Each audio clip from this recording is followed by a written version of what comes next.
I am back. I am back. Hopefully it goes better than the Cam Newton return. Sorry, is that a soft spot, Jay? What was that? Soft What was spot, that? soft spot. What was Hopefully it that? goes better. Has the Cam Newton return gone too well? Just out, You one little glimpse in Arizona. After the first game, it was okay. He didn't even start that game. He's on like an 11-game losing. His first start. The one They lost. One in Carolina. They lost, but he wasn't the reason they lost. I'm pretty sure he had a pick six. He didn't, not in that first game. You know what? This is not a Cam Newton podcast, so I'm back. Hopefully it goes better than the Cam Newton return. Shameless plug, you guys, like, subscribe, comment here with us. This is a one-word video that we here do. So give us your words throughout the video. It's a chance to show me how dumb I am and how smart you guys are with these big words that you use every single week. But before we get into it, especially in the Cam Newton subject, how you doing, Jay? I'm fine, but better than that. Forget all that. Congratulations to my guy, Leo. New baby boy. Got a 49er victory. Looking good in that nice onesie. Congrats to you, man. RIP to your sleep. But it's a beautiful thing. Your son is beautiful, and I'm glad that you took a week to take care of it, help your wife out with everything, and I'm glad to hear that the baby is doing well, man. I appreciate it, and honestly, he was a way for me to get out of Seattle week and not talk about that game, and I'm able to come back and talk about a victory, even though it was way too much anxiety going on with that victory. Wasn't the way that I wanted it to be. Wasn't the way you wanted it to be or any other 49er fan, but the end result is exactly what we wanted it to be, and that's all you can ask for at the end of the day as a fan of an NFL franchise. So I see all of you guys tuning in. I appreciate you guys here commenting with us, telling me congratulations as well. So let's go ahead and get into the show here. First word, describe in one word. 17 points unanswered. Eventual, just because the defense had done so well. And I felt like the Bengals didn't really come out with the right game plan, in my opinion, right? Sometimes the criticism that I levy with the 49ers is, I understand that you don't play certain ways, right, because of whatever, we'll get into all that limitations and things. But you know that there's a starting cornerback on the other side that has never played a football game, that has never started. I would have gone out of my way to start chesting him right away. You have the receivers to make it happen. That's the time on the door. And for me, thank goodness the Bengals didn't get that memo early, because they got it a little bit later on, and it was too little too late at that point. But if I'm the Bengals, right, I'm no offensive coordinator, and I'm not smarter than any NFL coach, might want to test that guy. Might want to put some pressure on him, see what happens, right? In one way, if he starts to make plays, he'll gain confidence. In another way, if he starts to get beat, his confidence erodes. But you have to find out what you got there. So for me, it was eventual, right? It just took them way longer to get to it, in my opinion, than they should have been, I think. I'm going to say anxious. I said, going through that game was, anxiety levels through the roof. So might as well go with anxious with this one. I was watching this game in my living room, and my wife was like, wow, the 49ers are smacking them. It's 20-6 in the fourth quarter. I'm like, yeah, it is. But I'm nervous about this one. Like you said, the talent that the Bengals have, Jamar Chase, T. Higgins, Joe Burrow could, put it in good spots as well. So yeah, I was pretty nervous. I was like, yeah, this game's not over yet. So we'll see. Next, 20-13. And I'm just like sitting there rocking like, 2020. And now I'm just annoyed. I'm like, look, see, I told you this game was not over. It was only a 2 touchdown. The Bengals get the field goal in OT. Now I'm really, really anxious at that point. Good thing Jimmy Garoppolo and the rest of that offense, including George Kittle, Brandon Ayuk, they weren't nervous at all. Juwan Jennings made a couple plays in OT, Jermichael Hasty. So shout out to them getting over whatever type of feeling they could have felt in that moment to go ahead and take a win in what looked like a pretty hostile environment. It didn't look like an environment that the 49ers have taken over the field like they have before in I was Los gonna say. Angeles, in Jacksonville. It was a pretty tough road game for them. I've heard the road crowd pretty loud over the TV. So shout out to them. I know Resilient SF is, I've mentioned it a couple times for being the San Francisco Giants hashtag on the season, but 49ers are just, buying over the copyrights apparently, and they were completely resilient on this game. So it's just completely anxious with this one, 17 points unanswered. And like you said, a lot of that contributed to what the 49ers had at the cornerback position. And D'Amico Ryans did do a pretty solid job of trying to maintain that by showing cover 2 a lot, giving them the safety help rather than saying, hey, this is our system and you guys are going to run it, a la Brian Allen last season against the Dolphins, where he just got completely exposed and wiped out that game and wiped out the NFL apparently. So, cover 2, help them out, and that's what you like to see from a rookie head coach helping out his rookie corners. Now, this game did go in overtime. It did not have to go in overtime because the offense did get down into field goal position. Robbie Gould was not good as gold, good as copper, nickel, whatever it may be. Talk to me. Give me one word for Robbie Gould post 2019. I'm sure you have his plus 50 yards or plus 45 yards statistics logged up, just memorized in your head. Give me a word for it. What we're seeing out of this kicker position. Underwhelming. It's just when you line it up with the amount of money and the reputation that 49er fans toss around with him. Mm-hmm. Oh, most accurate from this time to this time. Well, since 2019, 5 for 12 from 50. Joey Slye was here for 3 weeks, 2 for 2 from 50. Tristan Vizcaino was here last year for 3 weeks, kicking them through 45, and they would have been good from 60. It's just, look, I understand, was a good kicker, never really wanted to be here, wanted to be with his family. Just too much. Just too much money. Mm-hmm. And that wasn't even a 50-yarder. I mean, if you're here and you're making average kicks, $8.5 million dead cap hit next season for average kicks, and you can't make them from 50. It's just it's wasted resources allocated in position that doesn't matter. It does not matter, and I know we joke a lot about that, but it doesn't matter. Justin Tucker's the only one that matters. The rest of them are the same, and whatever. I don't pile on him because it is true. He had 6 other opportunities to win games, and he hit them all. The Saints won, that was an extra point. Other ones, that Rams won, pretty close. But you got to hit that one, man. You got to hit that one. Just because, look, the 49ers won, and that's it, But I didn't necessarily have too much confidence that they were going to be able to do it again, right? Because Jimmy Garoppolo had to lead 2 game-winning drives, and that's what was so impressive to me, man. You got to give that man his props. He did it twice. And he did it very well twice, man. I don't want to hear about dropped interceptions. I don't want to hear about that. It wasn't an interception. It's an incomplete pass. It goes in the book as an incomplete pass. There are no more. There's no almost interceptions. So in terms of that, I don't know if anybody really had confidence that Jimmy Garoppolo was going to be able to do it again. Shut me up.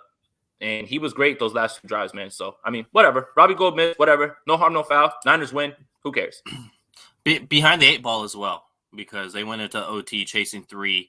And you probably wanted a touchdown in that position, or else Joe Burrow could get down to field goal range for McPherson, who's been, he had a miss in that game, but he's had a pretty solid rookie season.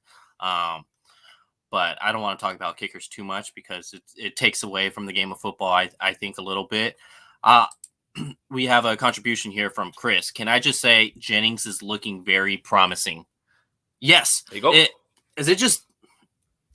I'm getting a little reminiscent of seeing Kendrick Bourne when I see Jennings, just like the other guy making an important play in an important position, like the back shoulder throw, which was an OT. So it's just seeing the other guy, not Kittle, not Samuel, not Ayuk. That's what I mean by other guy, not even Juice, making an important, impactful play late into the game or a 3rd down conversion whatever it may be. It seems like Jennings is making plays out there, even blocking in the running game. So seeing a lot of that other guy type of work being done reminds me of seeing Kendrick Bourne out on the field for the 49ers.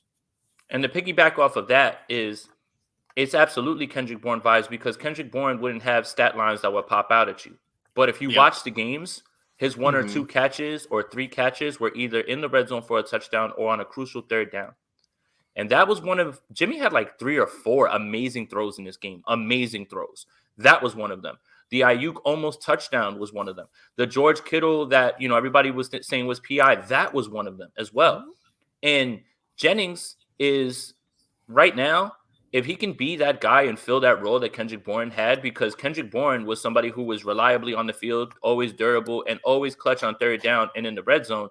If he can be that, then that's exactly what you mean by Kendrick Bourne vibes, right? Because Kendrick Bourne wasn't putting up like stat lines or anything like that. But when you needed a play on third down or you needed something and everybody else was covered up, he always found a way to come through. So I think that that's all he really needs to be at this point, which is something that's good. And the run blocking is very important as well, too. Obviously, if you can run block, you're going to be out there. And I think that's what Kyle Shanahan likes about him. He's finally got his big slot. Yeah, I agree. Big slot there. That's who we expected Jalen Hurd to be. But Juwan Jennings is just going ahead and taking the band and running with it. Another donation here from Darius. We appreciate you tuning in with us. Gold should have made it, but choosing to throwing the ball away instead of gaining more ground was a mistake, especially with the kicker that's been struck. Like, I understand the logic behind the throwaways, though. If you do throw it away and a player doesn't exactly get out of bounds, boom, OT, not even a shot for a field goal. It wasn't a crazy amount of time left on the clock anyways. The 49ers had no timeouts in that position. Robbie Gould is paid to make those field goals of that distance. It wasn't like Robbie Gould was asked to go make a 58-yarder. It was in range of what his contract states that he can do. So I'm going to say Kyle Shanahan and Jimmy Garoppolo made absolutely the right move. There's no need to risk it if you have this kicker at such a high salary. Yeah, and I think right now we're just arguing what ifs and stuff. Yeah. Like, something at me, when it happens, everybody turns and looks at me like, okay, what are you going to say about it? And, that's it. But it's done, right? And I think that not only with that, and obviously we're going to get into, what everybody's been talking about with the quarterback. It's like, it's hard to really nitpick on things that didn't contribute to a loss. This team won the game. So as much as I was upset in that moment, the 49ers won, and I flushed it right away. Like, I joke around and everything, but it's like, again, the message that I've been trying to put out there is like, well, he almost threw a pick 6. Well, they missed the kick. Well, they didn't. They won. Yeah. That's it. That's why I'm wearing a George Kittle jersey today. Do you know why? Because I want to celebrate what's going on. Talk to me. Give me a word. George Kittle's last 2 games. Give me a word. Incredible. The best tight end in the league. And right now, there's so many things going on with this team that are amazing that I understand quarterback is the most, important position. I think we all know what's going on. I don't give a damn what Peter King has to say. That's not happening. I don't care what he has to say when it comes to that or anything like that. And I don't really feel like talking about the same talking points in terms of Jimmy Garoppolo over and over and over. There's plenty of people on this team that are incredible. Azeez Al-Shaair is having an amazing year. Nick Bosa is incredible. What George Kittle is doing right now is lifting the team up while Deebo Samuel is trying to get back to health. Deebo Samuel has been having an amazing year. There's so many things to talk about on this team that are positive at this point. And you know what? After a loss, if you want to get negative and you want to talk about those things, that's fine. Right now, I'm just choosing to want to talk about George Kittle because football is better when George Kittle is playing football at this level. And not just 49er fans. Talk to a Jets fan. Talk to a Packer fan. Talk to any of them. And they'll say, man, we love watching George Kittle play. Who could not like that? And what he's doing right now, first tight end ever with back-to-back 150-yard games. I mean, what are we talking about here, man? And as many things as there is to talk about that are negative, I'm not choosing to talk about that. This win was ripped out of the jaws of defeat. I am choosing to look at everything that was positive. And George Kittle, that's why I wore his jersey today. George Kittle is a blast to watch play football, and 49er fans need to be thankful. That's it, man. Yeah, so George Kittle's came back from his injury 6 games and played 6 games. In that 6 game span, he has 6 touchdowns. So let's do crazy, logic here, because I come from a sales background and we always do that. You've done sales yourself, Jason. When you get in a little groove of sales, you go, oh, what can I do in a whole month if I keep this going? So let's look at what Kittle's done in this 16 games or excuse me, 6 games, and what it could do in a 17-game season. Well, yeah, 6 touchdowns in 6 games. So that's 17 touchdowns on the season. Basically, right now, he's averaging about like 88 yards per game in that 6 game span, because one of those was that Vikings game where he had one catch for 13 yards. So that's where it brought down the law of averages. But with that 88 yards per game, he's looking at 1,500 yards on the season. That would be a career high for George Kittle. So this guy, these past 6 games, when the ball is called his way, he's just taking full opportunity. The play that blows my mind the most, it's not even the one where he jumped up, caught it, national tight end logo, moving forward. It wasn't even that for me. It was the sliding catch where he basically had the safety coming over trying to knock out his head. I'm surprised Flowers was on him. I'm surprised there was no targeting call on that. It was that, close type of play where he made a sliding catch, caught it, picked up the first down. I was just like, damn. Like, it was hell of a throw by Jimmy, in timing as well. But it's just like, damn, did he really just do that? Did he really just make that sliding grab knowing someone's going to is coming running downhill to take off his head? Not too many players make that. Tight end is a tough position. Not too many tight ends make that play. Right. One more thing. Watch Zach Taylor's press conference. Watch it. And when they asked him about George Kittle, he was so mad. Yeah, we tried. Yeah, we were trying to stop him. Almost like, well, why didn't you try? Why didn't you stop him? We tried. We were trying. We tried everything. Imagine being the focal point. Imagine understanding that he's the guy, right? Because, Deebo Samuel right now is largely being used as the backup running back because of what's going on with the depth and that big playability. Imagine being able to fall back on George Kittle and say, you know what, let's just throw him the ball at this time. And for you not to be able to do anything about it, incredible, man. Incredible. What a stretch. And I'm happy that he's back to balling, because I think that it's a little bit of out of sight, out of mind with the injuries coming off of that year, and kind of people just forget, right? And they just remember, oh, he's just a good run blocker. He's just a great run blocker. You forgot. A lot of 49er fans forgot. They forgot real quick. And he's reminding everybody. And I'm having a blast watching him run through people. I'm having a blast watching him make big plays when this team needs it. And, what else can you say about the kid, man? I mean, right now, the focal point, obviously, in the offense when Raheem Mostert went down was going to be feed the ball to Deebo Samuel. Well, Deebo Samuel gets injured, or Deebo Samuel's role changes, and now he becomes more of a running back now, obviously, out of necessity. It's nice to be able to fall back and say, you know what, let's just throw the ball to George Kittle, and let's just see what he can do. I'm just having a blast watching him play football, man. It's just so much fun. Who would be the more skilled tight end, Jason or Lee Loon? I'm not sure who Lee Loon is, but I'm going to go ahead. It's Leo the Luna. Leo the Luna. Wow. All right. Jason will be the more skilled tight end. I'm 6'4". Not at all. Jason's like I'm not taking no hits. I'm not taking no hits. None. I don't want to get hit. Don't touch me. No, you're just going to be strictly from the slot. Don't touch me. You're strictly from the slot. Nobody touch me. Strictly a slot red zone tight end, pass catching only. That's you. No. You're 7'2". That's why I play basketball. You don't even have to jump. You just go like this. But that's why I play basketball. When you go up and someone hits you, it's a foul. There is no fouls in football. I learned that really quick in camp. I learned that really quick when I played football at camp, right? When I got lifted off of the ground on kickoff coverage and I was looking at the sky, falling back, I was just like, oh, that's not a flag. I don't want to play the sport anymore. I just wanted to hang out with my friends. What the hell? That's why they say football produces the most basketball players out of any other, history of sport that there could possibly be.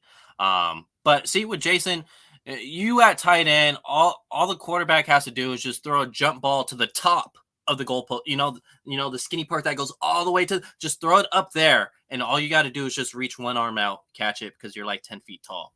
So that's the thing. Yeah, you would be the better tight end at that point.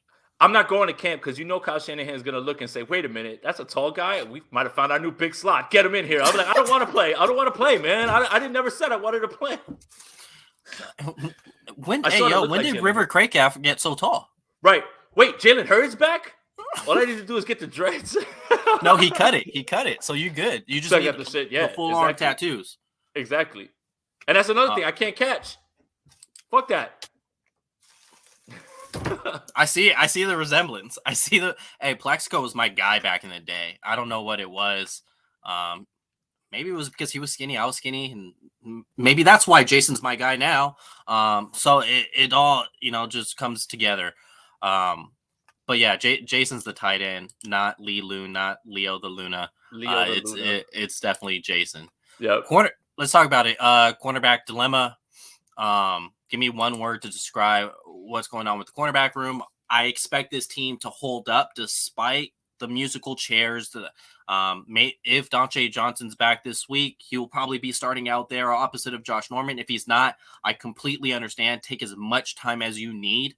But it'll maybe Ambry Thomas, maybe Deommodore Lenoir. I don't know.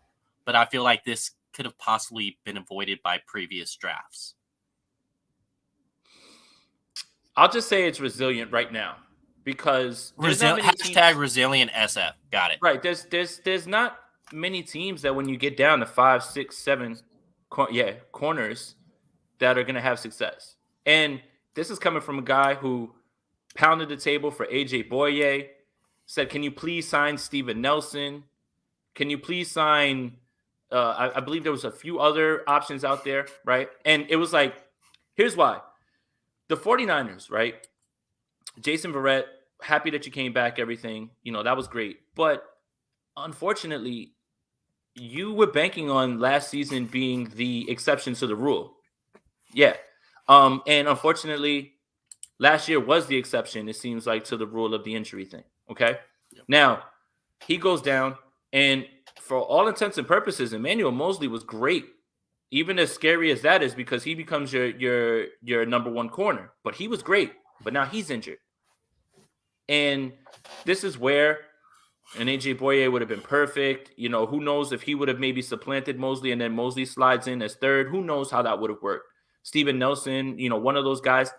But it's unfair, right? And I think that with the Ambry Thomas thing, I think that you're seeing why it took him so long to get onto the field and why it took basically every cornerback to get injured, right? He's just not ready. And unfortunately, right now, this team is not in a position to take those lumps because they're in a playoff race. You can't live with the reps, right? You can't live with the bumps and bruises at this point, right? And I told you earlier on the show, if the Bengals wanted to, they could have did the whole Brian Allen thing, where is he? Go. Him. Throw at him, right? But D'Amico Ryans did a great job of protecting him. But when that starts to happen and you do it over 3 quarters, then you start to find the soft spots and you can start attacking him. So you have to switch up and you have to be a little bit more unpredictable. And then it kind of reared its head, obviously, when the Bengals started scoring.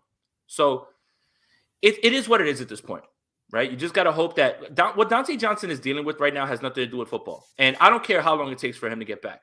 I couldn't imagine doing anything, let alone playing football, if I just lost my mom. So I'm not, and I'm not telling him to rush back, anything like that. Take your time because I can't imagine that. But at the same time, you got to kind of just bump through it. You got to go through it. You have to at this point. And you have to find ways to protect these guys, either with more blitzes, more pressure, cover 2, whatever it is, bracket coverage on certain guys. Thank God Julio doesn't play for Atlanta anymore. That helps a lot this week, man. But yeah, it is what it is at this point. And while I would have loved for them to bring somebody in, that's hindsight at this point. That's not what happened. And you're just going to have to deal with it at this point. The Emmanuel Moseley injury, that one hurts more than the Verrett injury somehow. Yeah. I don't even know how to make that make sense, really. That one hurts way more than the Verrett injury because look, and we love Verrett for what he did last year, but everybody was down about it, and then it didn't really fester too much. Maybe a play here or there. A lot of people were high on Lenoir in the beginning, but as soon as Moseley went down, everybody was like, "Oh no!" Now because of 1, being the most seasoned, and 2, how effective he was. So for me, I felt like the Emmanuel Mosley injury was the one that you had to avoid as opposed to the Verrett one, which I wouldn't have been able to tell you that in the offseason. I wouldn't have believed that myself, but it just is what it is at this point. So they're going to try to work through it. And D'Amico's got to continue to find ways to hide it and try to protect those guys. It's just got to happen. Yeah, I'm going to say Bosa. That's the word. It's more so a name, but I'm going to say Bosa. That's how you make this quarterback dilemma not a dilemma, essentially, with that pass rush and getting to the quarterback as soon as possible and putting the pressure in his face, making him become inaccurate, forcing throws to windows that aren't exactly there. Because we're here at this stage now because the thought was Jason Verrett had a hell of a year. Even though he has this injury history, let's just bank on him staying healthy again. Let's bank on Emmanuel Mosley. But then after that, it was like, let's draft two guys who aren't going to be ready and develop them for the future. And you expect Emmanuel Mosley and Jason Verrett to be healthy all 17 games at that point. It's like, okay, swings and misses on the previous drafts. You cut DJ Reed. You cut Tim Harris. You let Ahkello Witherspoon walk. The only guy who's got extended from a rookie deal is Emmanuel Mosley, and he wasn't even a drafted rookie. He was an undrafted one. So they're in this position because of the draft process, as well as, like you said, not bringing in guys like an AJ Bouye, Steven Nelson. I think he signed dirt cheap at for like $1 million or something like. Yeah, it was ridiculously cheap. Didn't go out there and trade for a CJ Henderson. Whether to be seen if he would even be productive or not. But it was just an opportunity there for a guy who could potentially be more ready. So I'm going to say cornerback dilemma, Bosa. That's how they're going to overcome this cornerback position, as well as, like you said, bracketing coverages, throw some cover two in. Maybe you want to blitz an Ambry Thomas and not have him out there in coverage. So there's ways you could work around it. And we saw D'Amico Ryans do that. Ultimately, you had Joe Burrow and Jamar Chase eventually dialed up perfect plays at the right time to where the second touchdown to Jamar Chase, they weren't running cover two, it was cover three, and Jamar Chase finally won that one. And then his second touchdown was his first one was one that took 13 seconds to enhance, and it ended up being a great one because I don't know why Jaquiski Tart was on the sideline for whatever reason. If he's out there on the field, I doubt they even get that touchdown. But that's a different conversation for a different day. I want to see number 3 out there on the field more consistently. Let's talk about something more positive. The Niners won. Uptempo Jimmy. Talk to me about it. He's getting touchdowns before the half in what seems like every single freaking game at this point. And then OT, as well as driving down the field to go win games. He's doing that as well. Almost had it in Seattle and had it basically twice this week. Uptempo Jimmy. Give me the word to describe him, because everyone wants to, shoot the man while he's down, but no one wants to talk about Uptempo Jimmy. Advantageous at this point. I mean, it's just there's something about it when it's happening and he has to make plays that he stops thinking, right? And it's like you got to hurry up and get to the line, make the next play. People, the defense isn't allowed to sub people in and out. They get a little bit more tired. He sees quick throws. He gets them out. He hits one, then he hits another, then he hits another, and he starts to get into rhythm. Jimmy's a rhythm guy. Now, whether that rhythm is based on going up tempo like that, then fine, right? Because it seems to be right before the half, at the end of the game, all of a sudden. Jimmy Garoppolo is one of these quarterbacks that I have no clue to what you're getting week to week. And I've never seen a quarterback for 3.5 quarters play one fashion, and then you give him a chance with 1 or 2 times, and all of a sudden, boom, boom, boom, you got it. And it's just, I think that's a lot of the frustration. But hey, we're talking positives here. Uptempo Jimmy, I like it. It seems to work well. Everybody in the free-thinking world knows where Jimmy Garoppolo wants to go with the ball, but to his credit, he went outside the numbers in this game.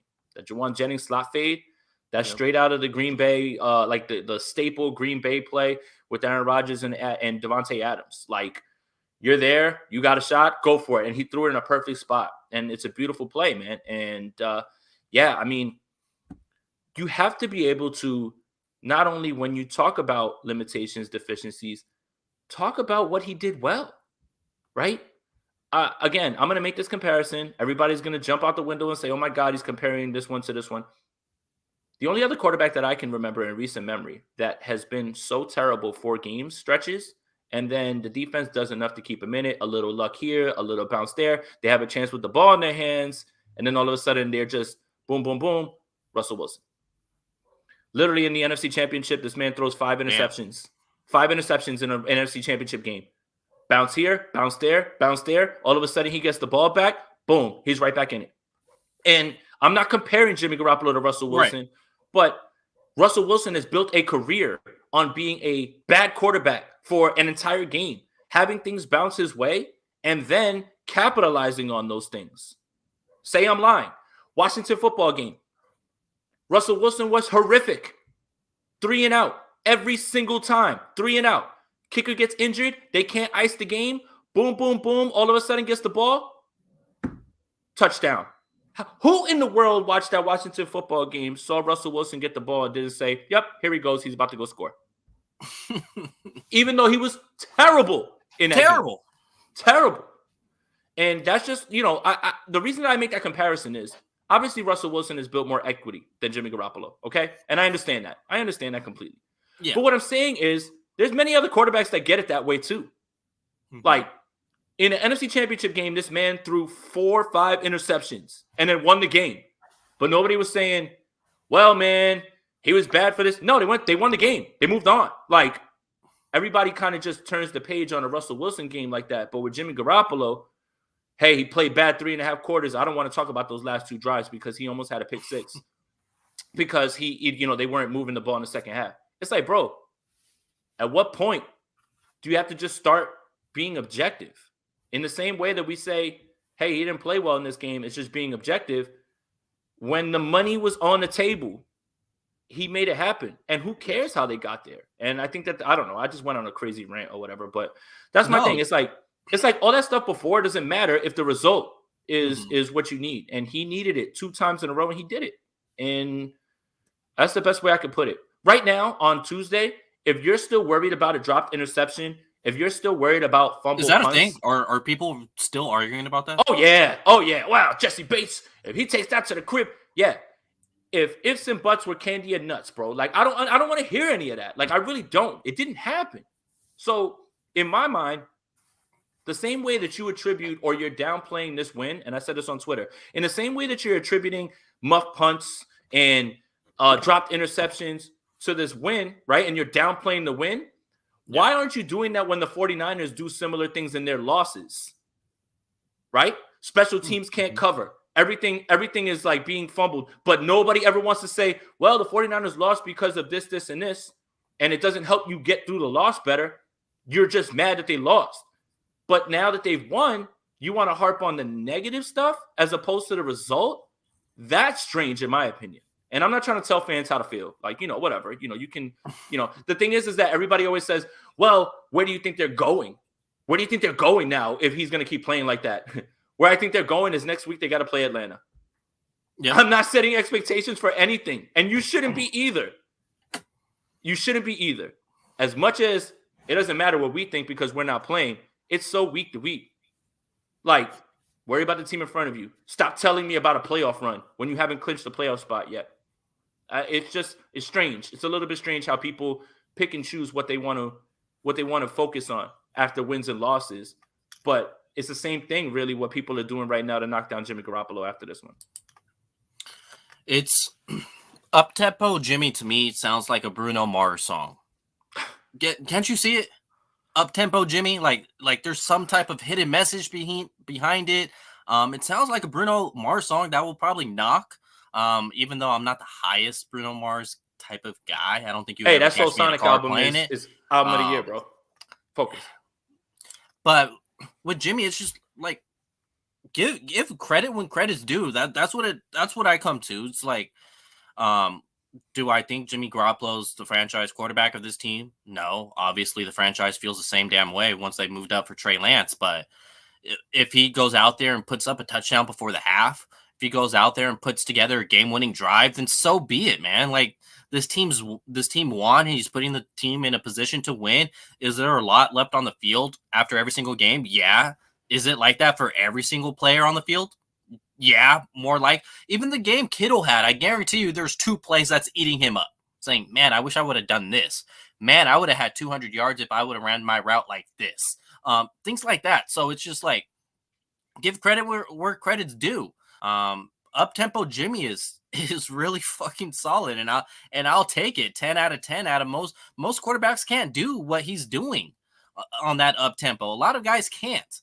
Look at the situation that you said. Look at what we deal as 49ers fans with what we watching. Do you want to go watch the New York Giants and see what that looks like? Do you want to watch the New York Jets? Do you want to go watch some of those teams? Do you want to go watch Davis Mills and the Houston Texans? Do you want to go watch the Jacksonville Jaguars? And score 0 points and then fight in the locker room. The most quiet guy in the league, Marvin Jones, doesn't even want to come to the facility. So it's just, look at those situations. Look at what the 49ers have. We should be grateful that we have we're in a position to where we have 2 starting quarterbacks. And a lot of people, 2 starting quarterbacks. Teams don't have 1. And Leo, it's December 14th. Do you remember when it was 2-4? And yes, people, including this bozo right here, were saying doesn't matter. The season's over. Yeah. Now they're 7-6 in a playoff spot. Let's just be happy that they're playing meaningful football down the stretch, control their own destiny, and enjoy each game. Every game's a playoff game from here on out. Has been for the last few weeks. So, yeah.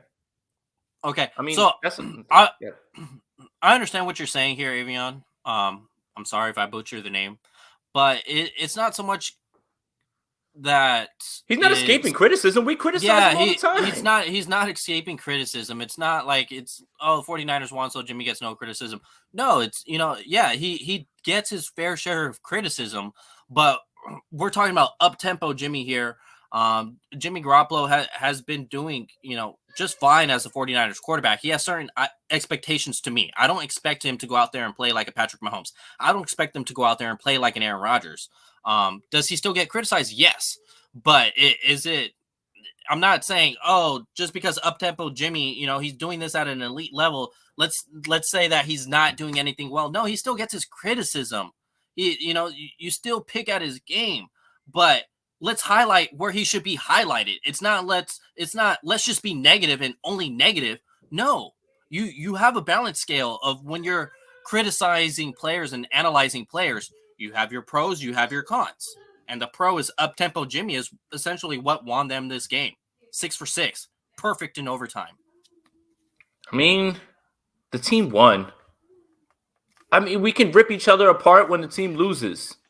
The Seattle game, I yelled till I threw my back out. Want to watch the Raiders get blown out in the first half. But at the same time, they won. And this isn't college. Mm-hmm. You're not going to get voted out of the playoffs because you didn't win by the correct margin. You win and you move on. And that's it. That's it, man. That's all. I am choosing this week not to focus on the negatives because the team won. That's it, man. I'm choosing not to focus on it because the team won. It's the best way I can put it, man. That's it. Hey, Jason, talk to me about the negatives. No, man, I don't want to do that. No. So with Dee Ford, like, we could describe this in one word, but I don't describe it in a negative way because you have certain expectations. What's your one word for Dee Ford? Disappointing. And I'm not going to be mad at people for being injured, things like that. I do think that the 49ers have their blame in this as well. And I'll explain. In Auburn, when the Chiefs, goodness, Jesse, in Auburn, and when he was drafted by the Chiefs, they understood that Dee Ford was a game player, not a practice player. You do not practice him. You just get him ready and get him up for Sunday because the injuries were there, and you have to manage that. The 49ers, unfortunately, practiced him a bunch. And look, I think that the narrative around Dee Ford would have changed, and I'm sorry, 49er fans, if they win that Super Bowl in 2019. Because it was worth it. And I think that a lot of 49er fans forget how impactful he was. And how much that defensive line Ford, Bosa, Buckner, Armstead. My goodness. And we're talking 2019.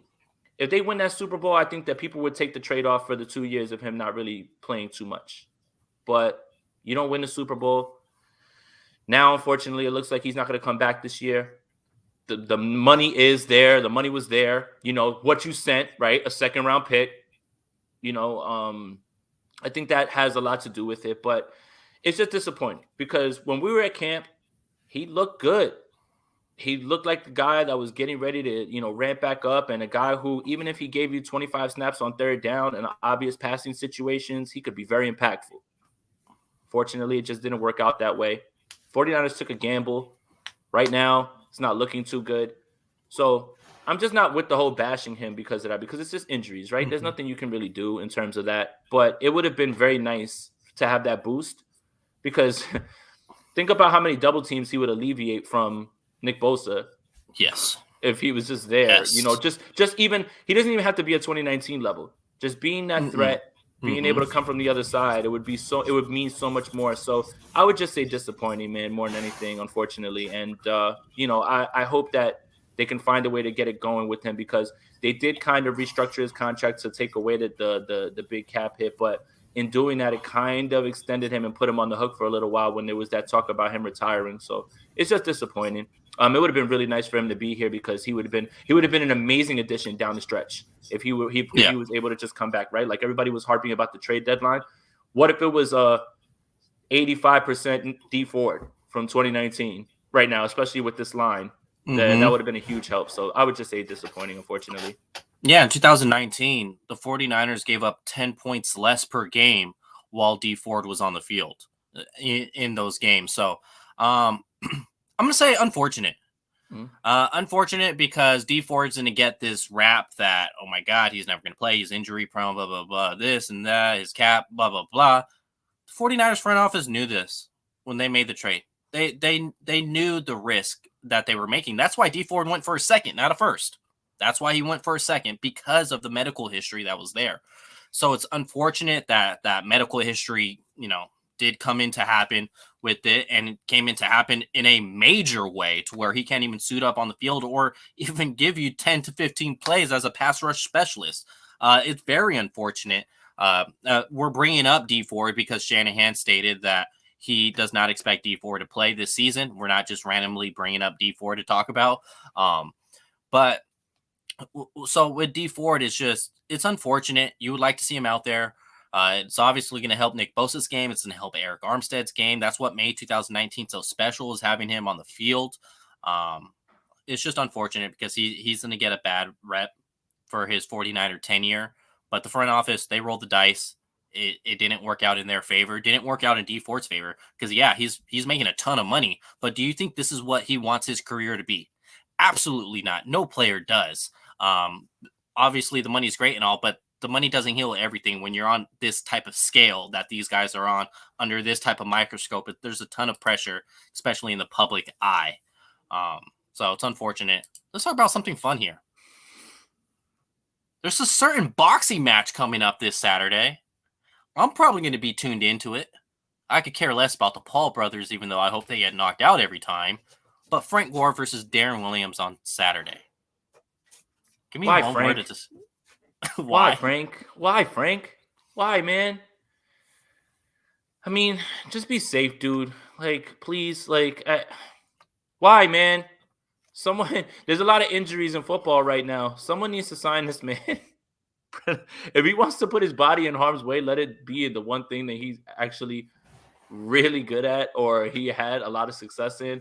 Not that I'm not doubting that Frank Gore is probably going to beat the brakes off Deron Williams, because there's few people in this world that strike fear in my heart, and I would not want to run into Frank Gore in an alleyway, because he's like a ball of like he's not tall, but that's just like that. He has that like. Well, who's tall to you? Who's tall to you?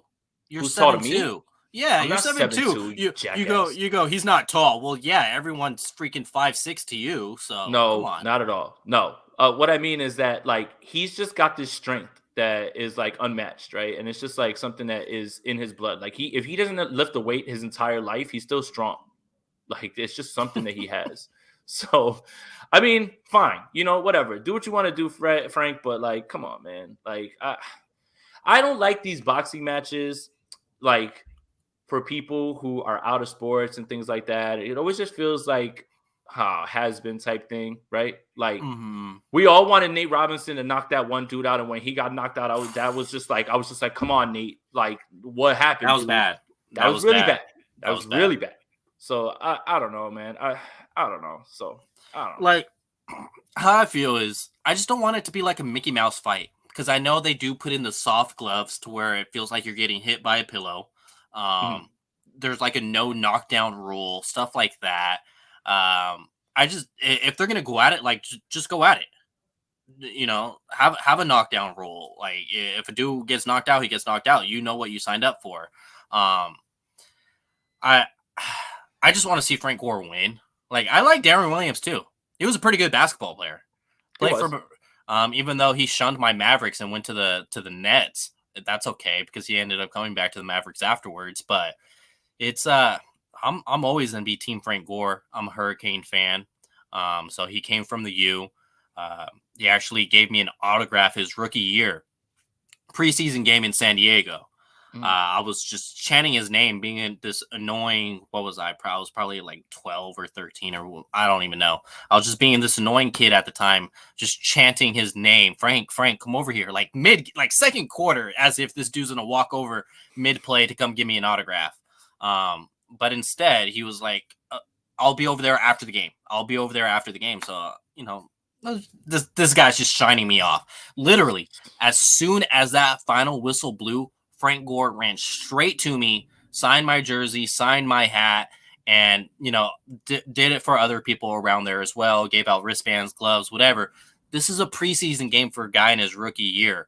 He could have went to midfield, said what's up to all, the guys he's competing with, and, and do those things. Instead, he came to the fans first, and that just kind of showed the type of person he is. So I'm always going to be Frank Gore first with that, and I just hope that both guys are safe.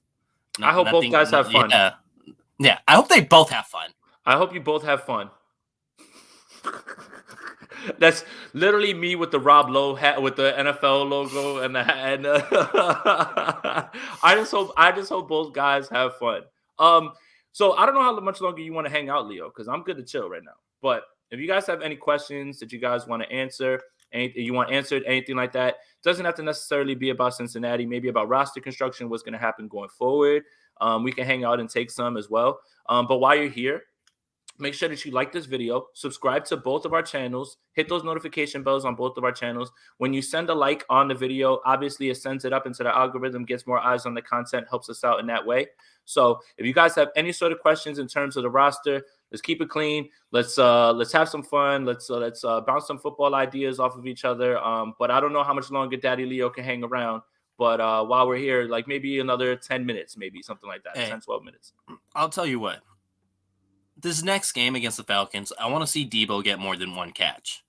This guy was number 1, number 2 in the league in receiving yards. This is just me speaking as a fanboy. I could care less, as long as the final result says win, that stats don't matter. But this is just me being a total fanboy. I want to see Debo get more than one catch, have like a 120-yard receiving game, because this man was right up there at the tops, number 2, top 3 all year long, and now he's falling a little below that. But he did get his 1,000 yards, gratefully for that. I just want to see a little more selfishly, fanboyishly, see Debo, just climb up the receiving yards ranks. Well, that'll happen if Elijah Mitchell plays.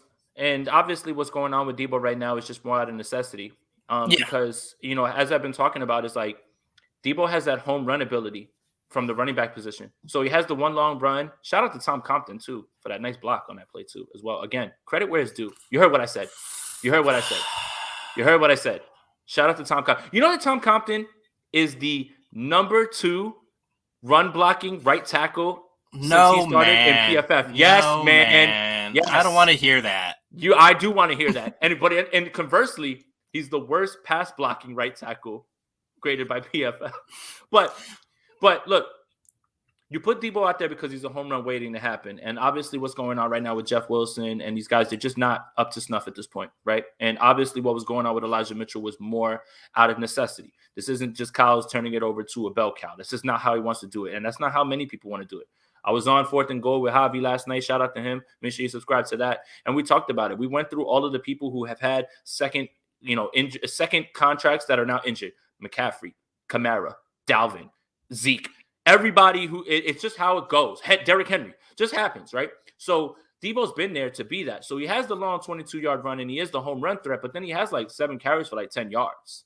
So it's more out of necessity at this point. If Elijah Mitchell can get rolling, then you can put him out there a little bit more as a receiver. And I just think that that's really what I'm talking about when I say Debo needs to be at least in the discussion for most valuable player in terms of most valuable, right? I understand it's a quarterback award. I understand he's not going to win it. I understand he's not going to get many votes, if at all. But most valuable, where would this team be without Debo Samuel? Where? And he was doing most of that when George Kittle was injured. Right now, the fallback plan is, okay, now we can go back to Kittle because Kittle's back. But he was the focal point, and everybody knew how the ball was going. And Brandon Ayuk was largely unseen for whatever reasons. So when I say most valuable, it felt like he saved the season in Chicago. 3rd and 20. It was a play that was supposed to get them 3 yards. He catches a screen and he almost houses it. Yeah. Saved the season at that point. Obviously, they lose next week. But if they don't win that game, next week doesn't matter. And then next week is just like a foregone conclusion that there's probably a quarterback change and the season's done. So when I say most valuable, take Debo Samuel away from this team, they probably have 1 or 2 less wins. And that's what I mean by most valuable. So he just at least be in the discussion. That's it. I believe they're 3-7 when Debo Samuel hasn't played over the past 2 years. I think that says something, even though last season was kind of a lost year, but it's kind of a lost year because Debo Samuel missed quite a bit of games. We have a question here. No question's a dumb question.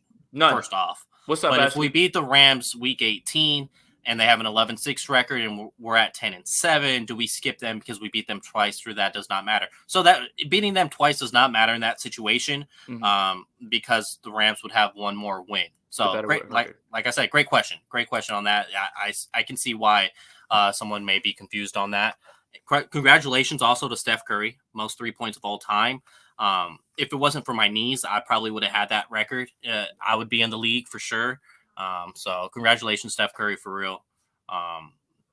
Guy changed basketball, man. Everybody wants to shoot threes now. Everybody wants to shoot threes. In your face, Reggie Miller. In Madison Square Garden. In your face, Ray Allen. Ha! In your faces. I'm sorry. Ray Allen was actually there today. Yeah, he had to be. And Reggie was calling the game. Oh, we have a Jesse stat. 1-0 with Ambry Thomas as a starter. Keep it going. Cornerback wins. Right? So what they're 3-0 now with their rookies at corner? 2 with Diamador Lenore, 1 with Ambry Thomas, 3-0 when you start your rookies? This is crazy. Let's start more rookies. These are the stats that you can't get anywhere else. Dude, they haven't said this on ESPN NFL Network, right? Nope. 3-0 when you play your rookies. Yesterday, I was watching NFL Network after the game, and James Jones seems like he hasn't watched a 49ers game all season. James Jones doesn't watch football, man. I completely believe that. He says so many things out of pocket. Right. So many things. He's like, I'm scared of the 49ers, man. And I was happy about that because he was kind of right. But he was like, Jimmy Garoppolo's been playing lights out. And I was just like, hey, man, I can give him praise on the last 2 drives. Lights out? I was like, I don't know. And he was just like, they're scary. He was like, I like what they've been doing. I'm just like, bro, I don't even know if you've really been watching more than anything. Like, he won the game. And yes, he had 2 amazing drives. And we're giving him credit. Lights out? That's not the definition, I would say, for lights out. There's very few quarterbacks right now playing lights out. Very few. Very few. It's like less than 5. Let me make sure I have all 5 fingers today. I have all 5. Less than 5. I was just shocked, man. I was like, wait a minute, am I tired? I was like, I am, but I was like, I don't know about that, man. Yeah, it's I say he doesn't watch football. I'm sold on that because James Jones just walks in the building, Packers Super Bowl. Count it. Oh, man, he was talking that Packers shit big time, man. He was like, yeah. He's like, it's the Packers. Nobody wants to see them. Nobody wants to go to Lambeau. I was like, bro, people go to Lambeau and win those games all the time. Like, literally, the other anchor was like, they lost last year to Tampa Bay. He was like, yeah, well, that was like last year or whatever. I was like, bro, like, Mike Vick crushed the building. Colin Kaepernick crushed the building. Like, it's happened. It's not the Brett Favre Packers where nobody wins in Lambeau. Those days are long gone. Like, I was just like, James Jones, I understand you're getting paid, but come on, man. Like, pick it up, bro. Like, what are you watching? Like, a little bit. Like, come on, bro. You're getting paid for this. Ridiculous, man. Yeah. Jimmy's been playing with the lights on. Unbelievable. Yo, y'all in the comments are wild, bro. Are the lights dimmed? Hey, they won the game. We're not doing the negative thing, but to say lights out, that's wrong. And again, that kind of goes back to what I was saying about the extremes on the Jimmy thing is a little bit too far. Mm-hmm. On one side, there's people who are like, well, look at his metrics. He's a top 5 quarterback. And then there's other people that are just like, oh my God, he's garbage. And neither are true. Neither of those are true. It's in the middle somewhere. And you have to fill that in with context. So, yeah.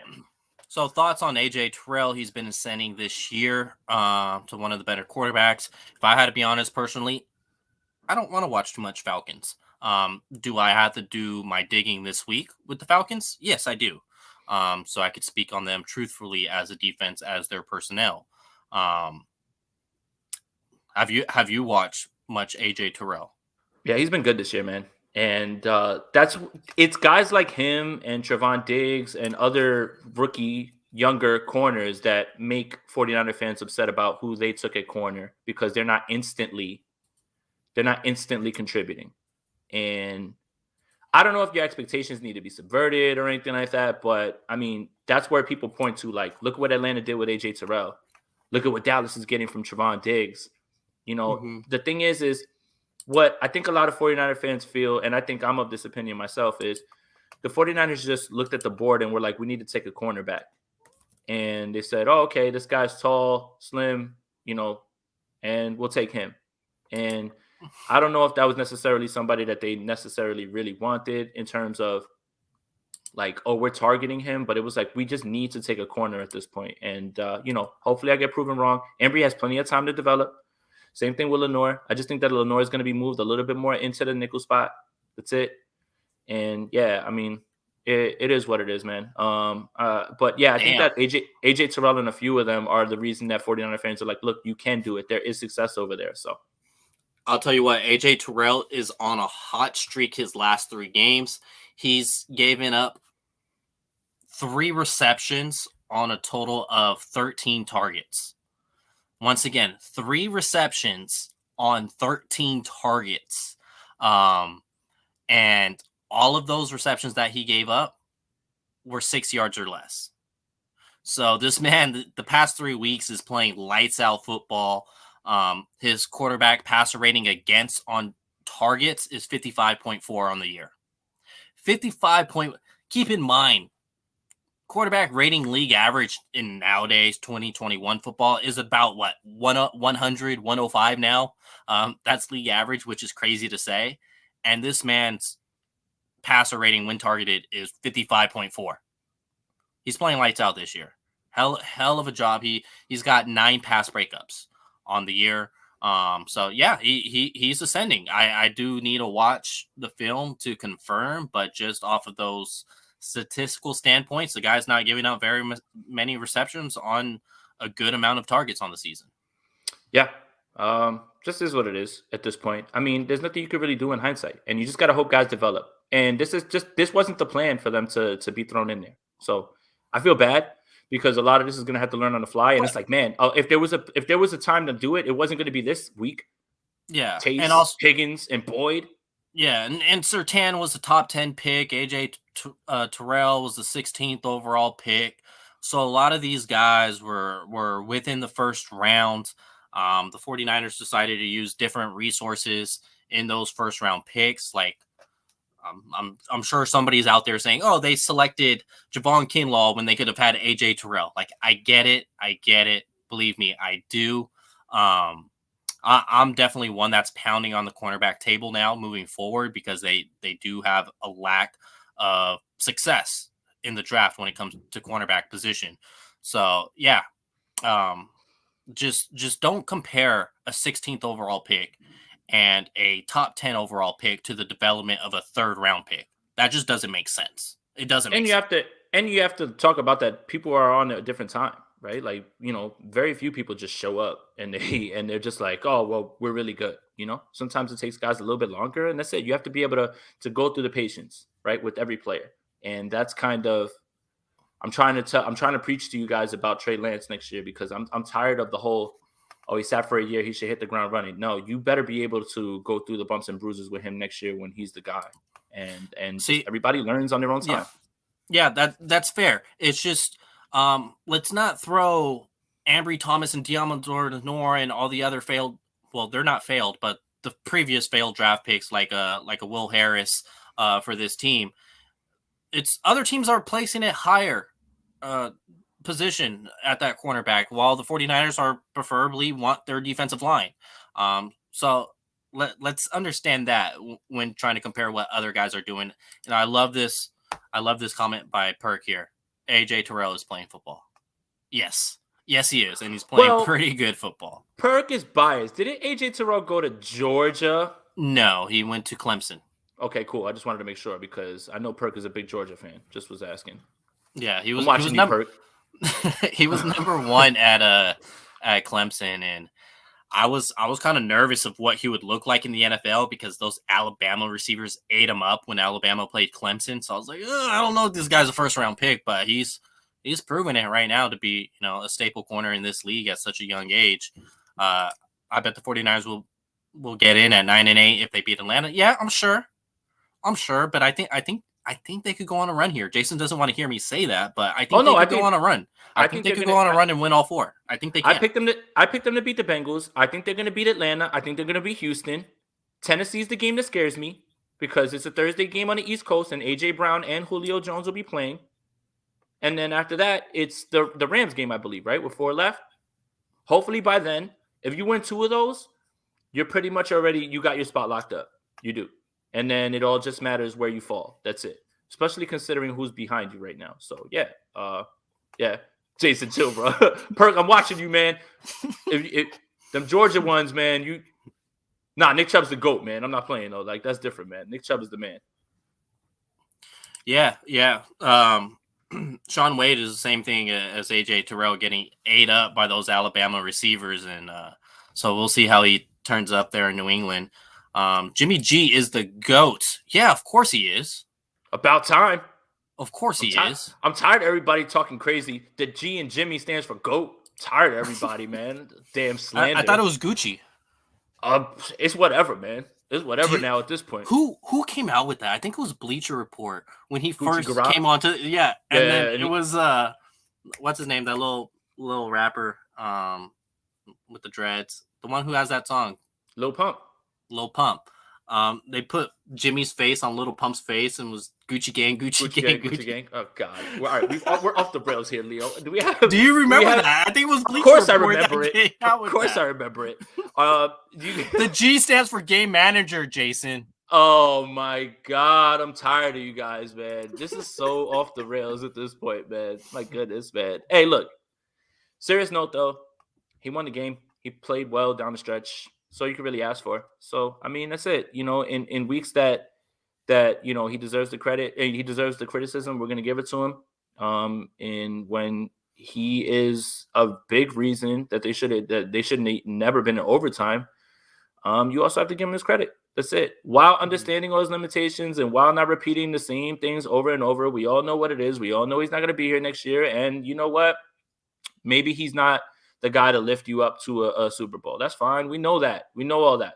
Right now, I'm just having fun covering football, being able to do this YouTube channel in a season where the 49ers might actually make the playoffs, because last season was hell doing this. It was hell. It was horrible. It was just so bad. So, I mean, well, Silver and Cold. Sorry that I came to that conclusion. You really got me on that one.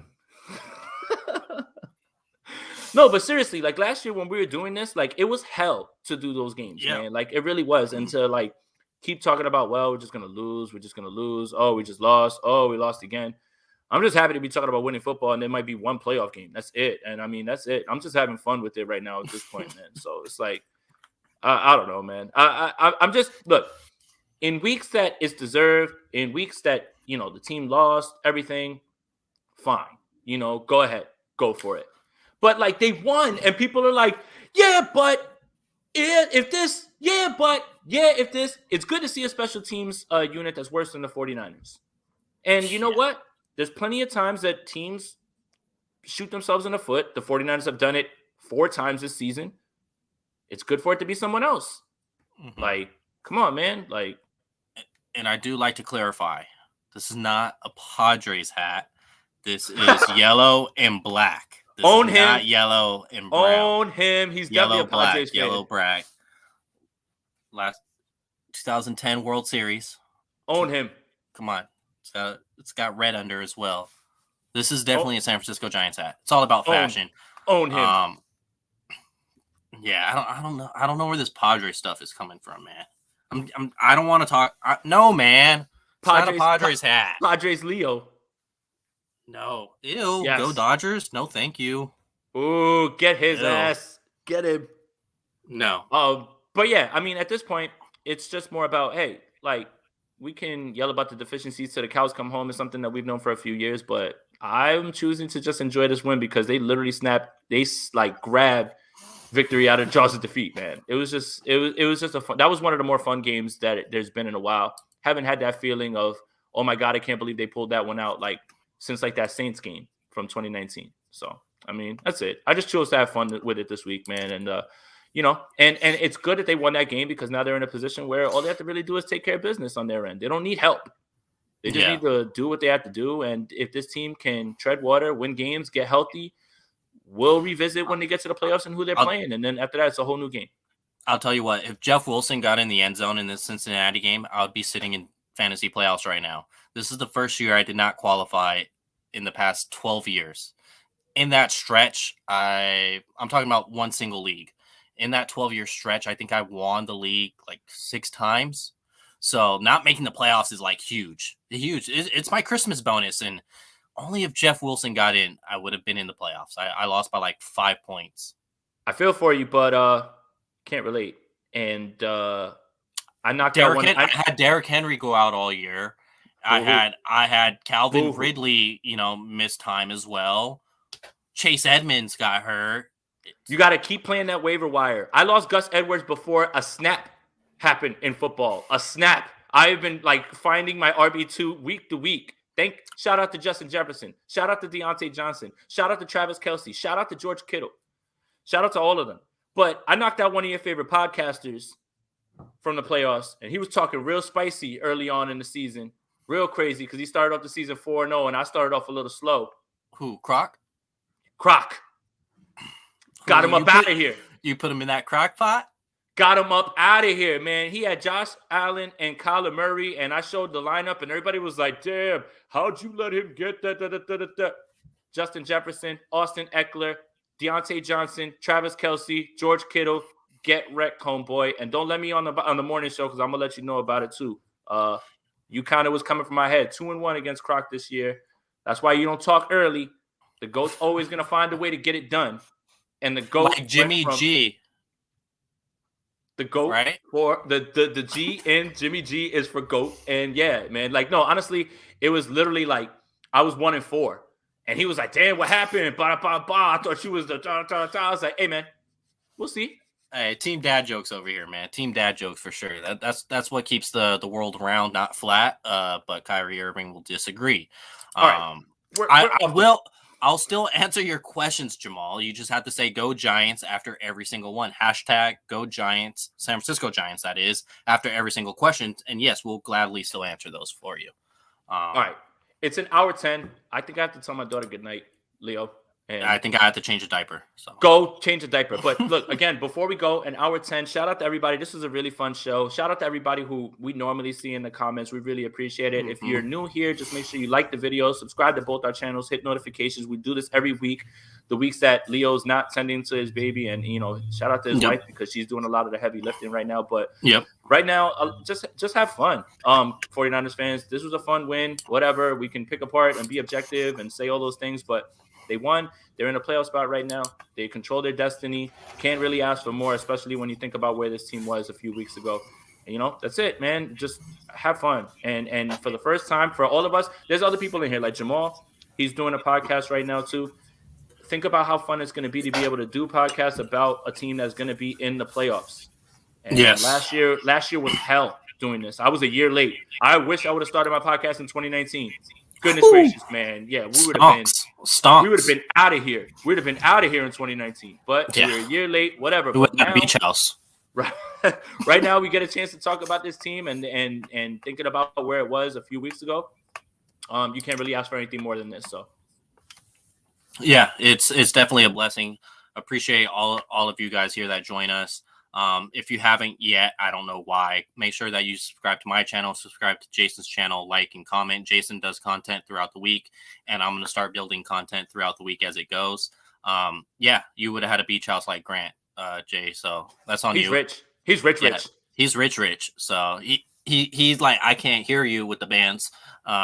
Right. So that man got the fun. Like, I'll be on his show and he takes like donation after donation, and I try to like calculate in my head how much he's making off of that. And I've done that before. I'm like, hold up, man. I was like, this man is like making my month's salary right here on a video with me right now. So. I'm looking at my pockets. I'm like, man, I haven't seen any of these donations on my end. Here I am counting pennies to make sure. I'm like, if I go to the store today and I get something to eat today, can I eat 2 days later? Let's just see, man. Like, you know what I mean? Let's at the register opening your bank am I okay to swipe?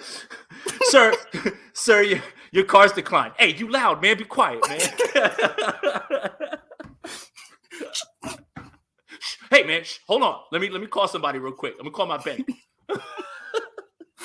Oh, no, my car's not. I know I have money in there. Man, take this card. This one works too, hopefully. Man, I'll be back. Never come back, just run out. Like this at the register. Hey, just hold. This is my old card. Just hold it here. I'll be right back. I forgot it at the house. Just don't come back. Understand it, man. I just got to check that clear, man. I don't get it. So, come on. But, thank you guys. Thank you guys for who are in here, support. Even just the views and just the interaction is super fun. We appreciate you. And, man, have fun this week, man. Don't let anybody be negative about this team. Don't let anybody be negative, about this win. And don't look too far ahead. Just focus on the, oh, yeah, 49ers suck ass. I love it. Just focus on the next week and, that's it, man. What up, Jason? Tom Compton, GOAT. Big GOAT. Shut me up. Straight out of Tom Compton. Straight out of pass blocking. All right, let's get out of here, Leo.